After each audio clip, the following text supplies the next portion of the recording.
Thank you for joining us today at Aletheia Bible Fellowship. Today's sermon has to do with agency, specifically what it means to be made in the image of God.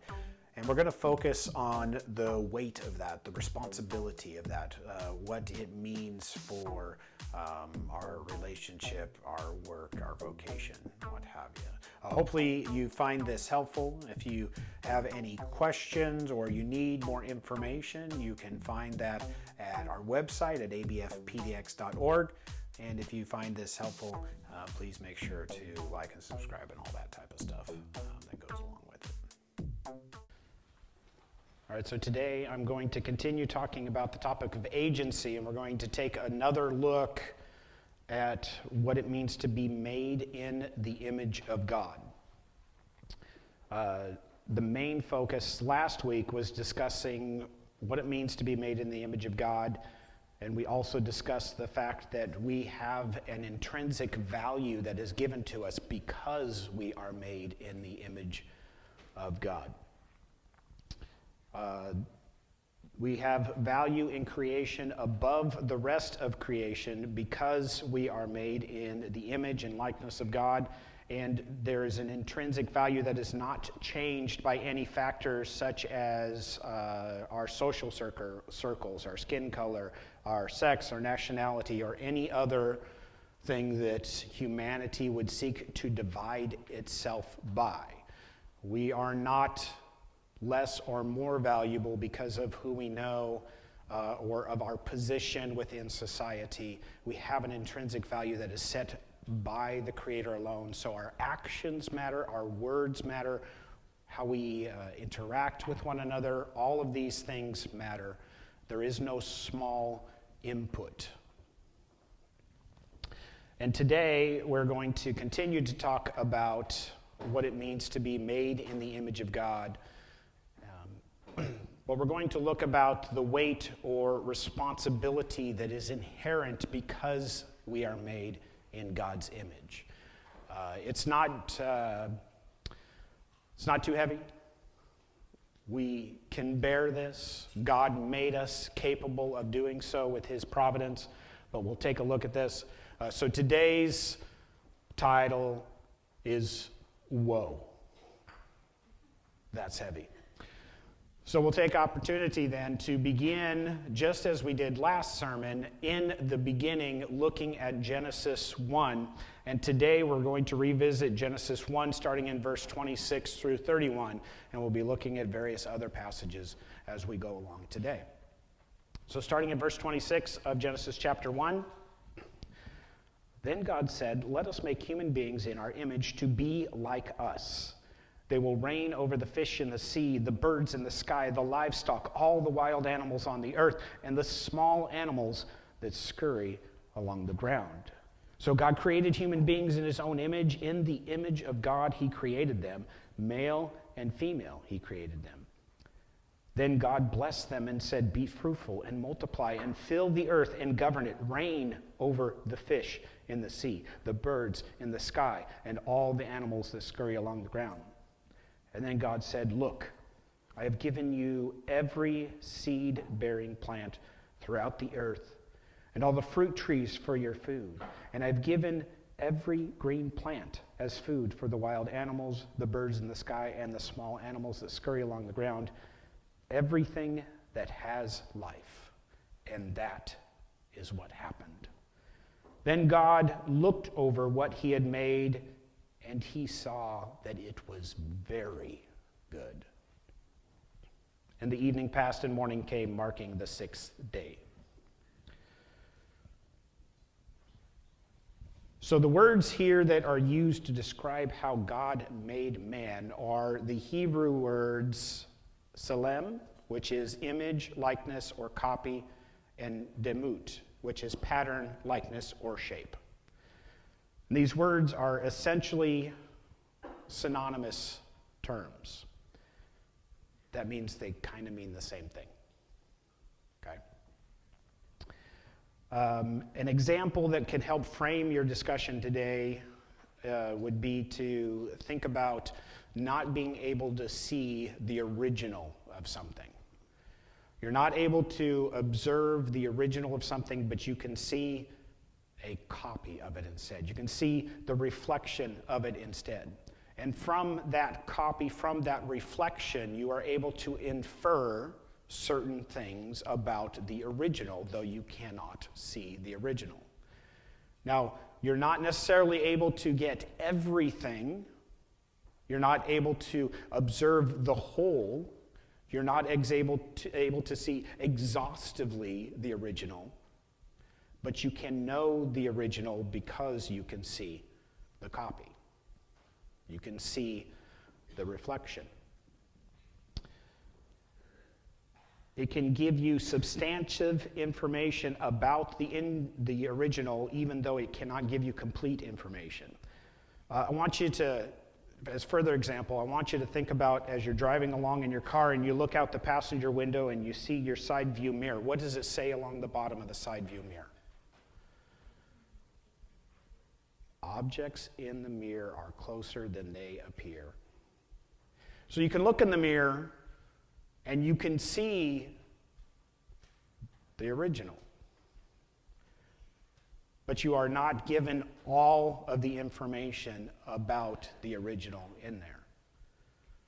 So though you can see the reflection of it, it is not 100% accurate. It doesn't give you all of the knowledge about that vehicle. But there is reliable information for which you can receive, and you can speak on that information authoritatively. It doesn't mean that you understand the original exhaustively through the example. So what does this mean for our topic today? What does this mean for us who are created in the image of God? It doesn't mean that man is God or has all the attributes of God, for there are attributes which are decidedly and uniquely human. It doesn't mean that we are God, because there are things that are uniquely human. There are also attributes that are uniquely God's that man does not contain. We do not contain all of him in that image. What we can say about man is based on partially how God describes himself and reveals himself in his word as to who he is, and how God in his word describes who we are in his word as well. So the only stable narrator that can inform us about who we are is the Creator, God himself. This goes back to the discussion of last week when we discussed value. Since he's the only one that can stably narrate for us and tell us who it is that we are, he's the only one then that can properly assign the value that he has given us.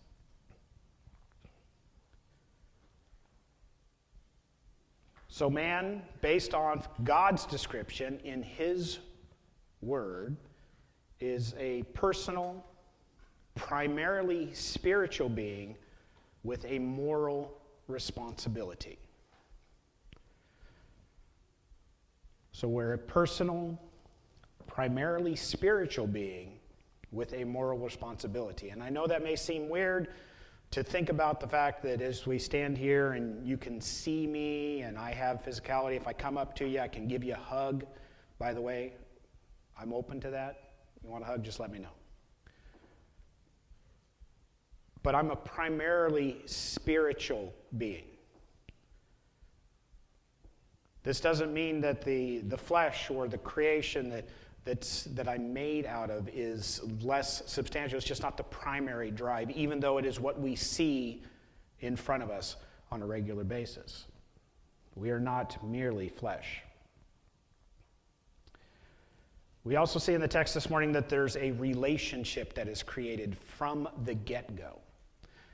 It's God created them in his image, male and female, he created them. So in addition to the relationship that's there with God, you have the relationship between male and female. In this relationship between God male and female, there is also communication. Communication is key to relationship, and God starts off communicating to them. You can even see if you, this goes deep, guys. This communication, the fact that we're made in the image of God and that it involves relationship goes down to our cellular level. I'll post something after the sermon to the thread so you can just see a little glimpse, but if you look at our neurons, our brain cells, if you put a single brain cell in a petri dish, you look under a microscope, you will literally see small pathways, or what they call dendrites, going from the neuron, seeking out another neuron to make a connection. So from a very basic level, our cellular structure reaches out to communicate with our other cells. It's kind of wow, right? From the smallest level to the macro level, we are creatures that seek communication and relationship. And I know you may be saying to yourself, but James, I'm an introvert. I don't want to deal with people. You really do. You may not be totally, completely comfortable putting yourself out there, but you really do.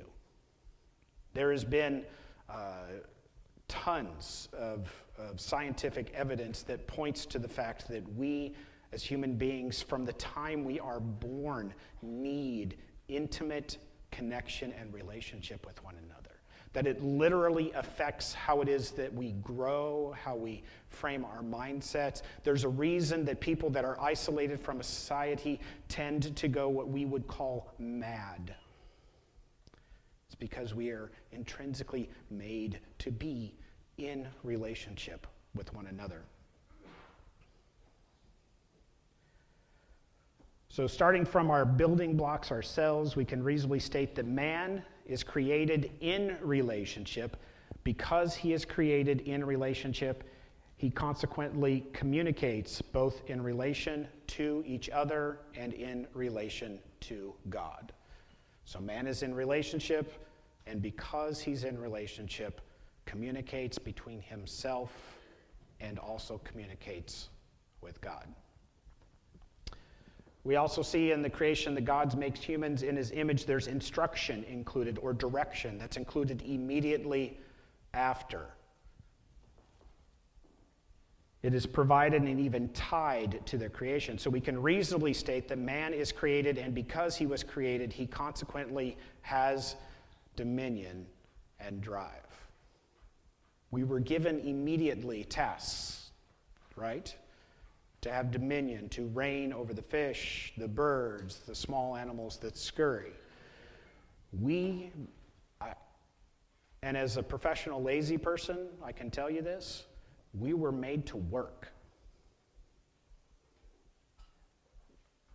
I know, it's weird. We were made to be doing, be creating. We were made to invent. And this is because we were made in the image of the Creator. So though we cannot create as he did, we create based on what he has given us.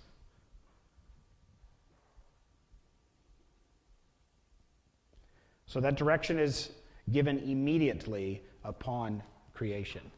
So these things are not in any way man's doing, but as the text point out, it says specifically, and God blessed them, saying these things. So these things that we receive are blessings from God, and not because we have created them, because we have done our own things. It is at the direction and mercy of God that we have these attributes.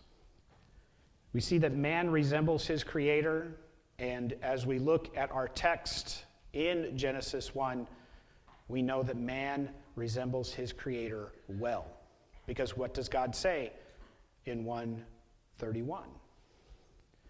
God says, as he looked over all that he had made, which includes man who he made in his own image, that it was very good. So we resemble our Creator well. Then, of course, these creations of God in his own image acted contrary to the image that they were created in.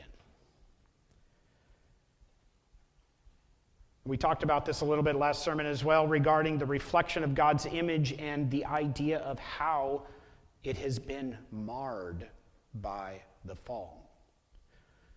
And we'll continue to talk about the repair of that reflection through the act of Jesus Christ as we look next week as well. Today we're going to focus specifically on those responsibilities, though, those things that are put before us, that are given to us because we are created in his image.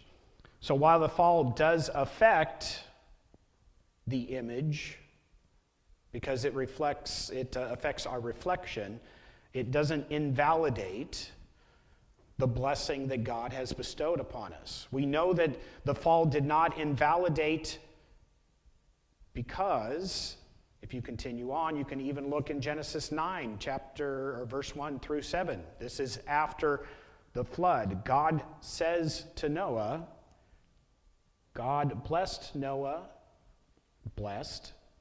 and his sons, saying, "Be fruitful and multiply, fill the earth.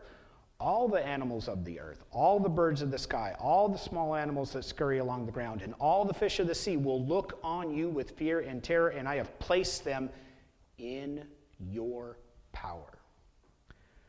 I have given them to you for food, just as I have given you grain and vegetables, but you must never eat any meat that still has lifeblood in it.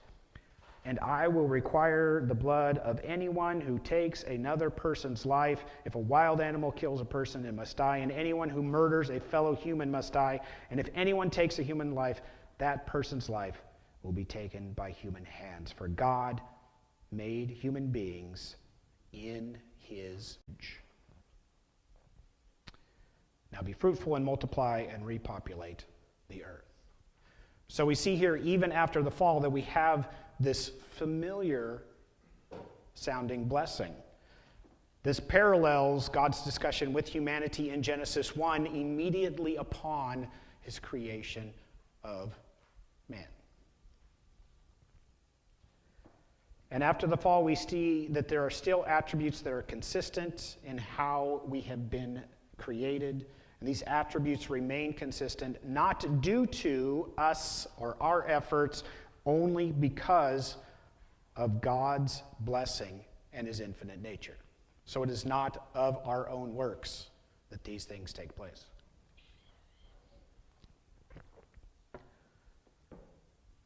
What we do see in regards to us representing God's image through vocation or tasks consistently in these two texts, as well as Genesis 2 and 2:15, the Lord God placed man in the Garden of Eden to tend and watch over it. So again, vocation, work. God plants a garden in Eden and places the first humans there with the task of tilling and keeping the garden. So agriculture is portrayed as something that is inherent in what we are to do. It's portrayed as the first communal and cultural project, if you will, of humanity. So as Genesis 2 focuses on agriculture, you also have Psalm 8 that highlights animal husbandry as a basic human vocation and describes humans. So Psalms 8, verses 6 through 8. You gave them charge of everything that you made, putting all things under their authority, the flocks and the herds and all the wild animals, the birds in the sky and the fish in the sea, and everything that swims in the ocean. So there's a consistency throughout the Bible in God describing us and describing us having vocation, having work in agriculture, in animal husbandry and livestock. But it goes even further than that. So it's not just those arenas that we're in, because we can look further. Let's look in Genesis 4, for example. Genesis 4, 17 through 22, we come upon Cain. Cain, even though he murdered his brother, is still taken care of and blessed by God and put forth to work. And we see that he produces in his work. So Cain had sexual relations with his wife, and she became pregnant and gave birth to Enoch. Then Cain founded a city, which he named Enoch after a son. Enoch had a son named Irad. Irad became the father of Mehujael. Mehujael became the father of Methushael. Methushael became the father of Lamech. Lamech married two women. The first was Ada, and the second was Zillah. And Ada gave birth to Jabal, who was the first to raise livestock and live in tents. Nomadic animal livestock husbandry. And Zillah gave birth to a son named Tubal-Cain, and he became an expert in forging tools in bronze and iron. So we see the building of cities. We see cultural practices such as nomadic livestock herding, musical instruments, metal tools. We see that the image of God is coming through in our invention and our creation, not out of nothing. This is not creation ex nihilo, but creation ex materia. Creation out of pre-existing material. So we are able to create, just not out of nothing. I want you to think about this little thought experiment. Years ago, in our cadre program, the children were tasked with creating their own animals. And in creating their own animals, every single one of them said, it does this like this. It has speed like a cheetah. It has stripes like a zebra. It has dots like a cheetah. You cannot create a new animal without referencing what has already been made. We do not have the capability to create out of nothing. We can only create out of what God has provided for us. And that's why everything that we put forth is like this. But we are still called to be creators. We are called to be artists.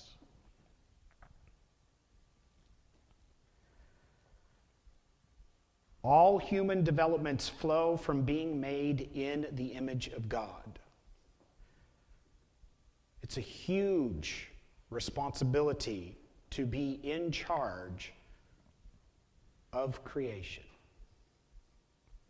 But God has made us to reign over these things, to be in dominion over these things. He has called us to work. And so far, we've done a pretty good job. But everything that we've worked towards, everything that we've tended to, unfortunately has been marred because of the fall. So we work harder than we needed to. Our immediate thought is not to look to God to provide in our work and to take care of us in our work, but our immediate thought is for us to provide for ourselves in work. This is why as we built societies, we produced so that we can live, as opposed to producing because the Lord directs us, and knowing because God has provided for us that He will continue to provide. This is how we exhaust ourselves. We look on our own understanding and our own power and our own agency without plugging into God and allowing Him to provide us sustenance, and we grow weary. That's why the Bible tells us that we can mount upon wings and as eagles, and we can run and not grow tired. It is not because of our own efforts. It is because God provides for us in those. It has nothing to do with us putting forth that effort. It all has to do with the blessing that he has bestowed upon us.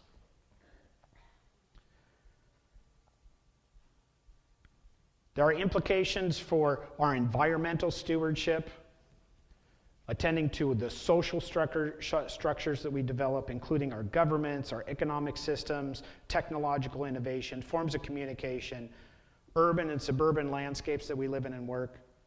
It's a heavy weight that is placed upon us to be workers, producers, creators, those that toil. We must be involved in the world. We must be involved in the maintenance of the world. Not the pillaging of its resources, not the depletion of those. But we often fail to do so correctly. We have a mandate that was made at creation that continues to be in effect after the fall and after the coming of the Messiah, continuing through eternity. We must be in proper relationship with others. We must be in proper relationship with the work of God's hands, because we are made in his image to work and create. And these responsibilities are clearly outlined for us.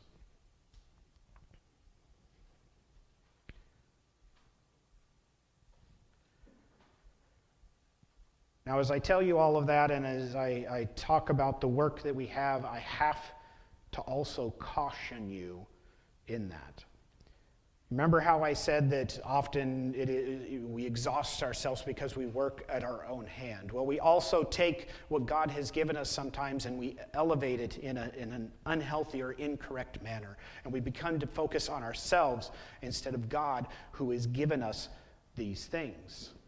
So there are gross misuses of being made in the image of God. There are gross misuses of the concept of Imago Dei.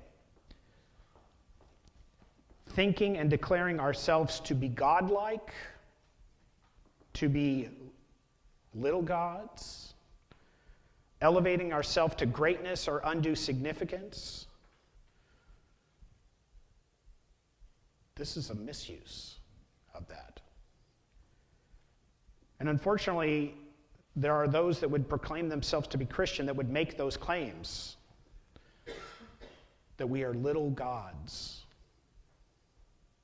that we are godlike in creation. The problem is that's the wrong focus and starting point from that, because it's not about us, it's about God himself. So please be aware and beware of those that would make those claims. There are some that would even say that God found us to be so valuable that he gave his son to die for our sins. Be aware and beware. This puts emphasis on our value, and it turns God into someone guilty of idolatry, that he would sacrifice his son for us. Remember, Romans 5:8 gives us proper perspective. It says, "But God showed his great love for us by sending Christ to die for us, not while we were little gods, not because we were so valuable, but because we were yet sinners." The emphasis is not on who we are and our value. The emphasis is on God and God's grace upon us. This shows a proper context with an emphasis on his grace, that while we were still sinners. So be aware and be wary and be precise and speak clearly with your language and communication. This is also our responsibility, to not be sloppy.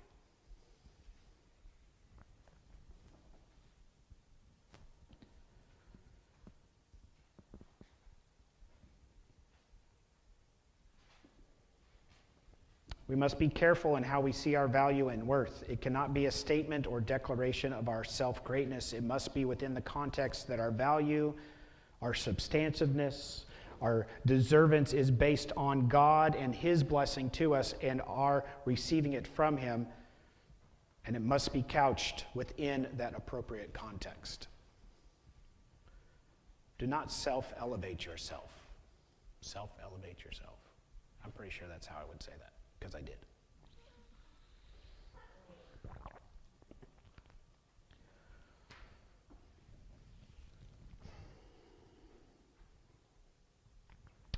So I'm going to make this short and sweet. I'm going to summarize already. So being made in the image of God consists in our capacity for relationship. Being made in the image of God consists in our capacity for social interaction with both other humans and, more importantly, with God. Being made in the image of God consists in our movement with a goal, our restlessness towards fulfillment of life. The image is both present reality, it is dynamic, and it is progressive, and we are always moving forward towards something. We are all moving forward towards God and His grace. And we do this through that responsibility of work that we've been given from the moment of creation in His image. We are created to be structural. We are created to live in relationship with God and others, so relational. We are created to do. We are functional. And these things have great implications for our lives. So next week, we're going to look at our practical outworking that and how it is to reflect that we are made in God's image with less distortion. And in case you want to know, that's called, that's what He does. But for today, I want you to focus on this responsibility, this weight that is there because we are created in God's image. And I have some questions to help you think about this and to spur conversation before we break into cell groups. So it is my hope that you do this. Question 1. Question 1 is, what implications do you think the image of God has for your work? Now, I'm not just saying your job. This is your work, what it is that you do. How or what implication do you think that the image of God, being made in the image of God, has for your work? Question number 2. How do you apply being made in the image of God to your daily life? Do you give this any thought? Do you interact with people with this on your mind?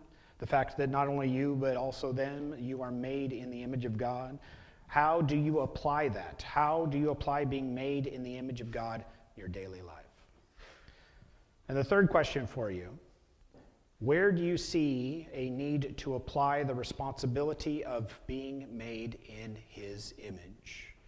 Take opportunity to examine yourself. Examine the relationships you have. Examine the work that you do. Examine your association with Him.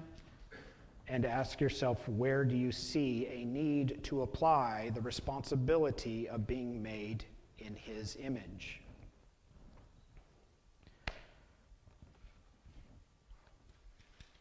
We have some serious implications that are assigned to us because of how it is that we are created and the image in whom we were created to reflect.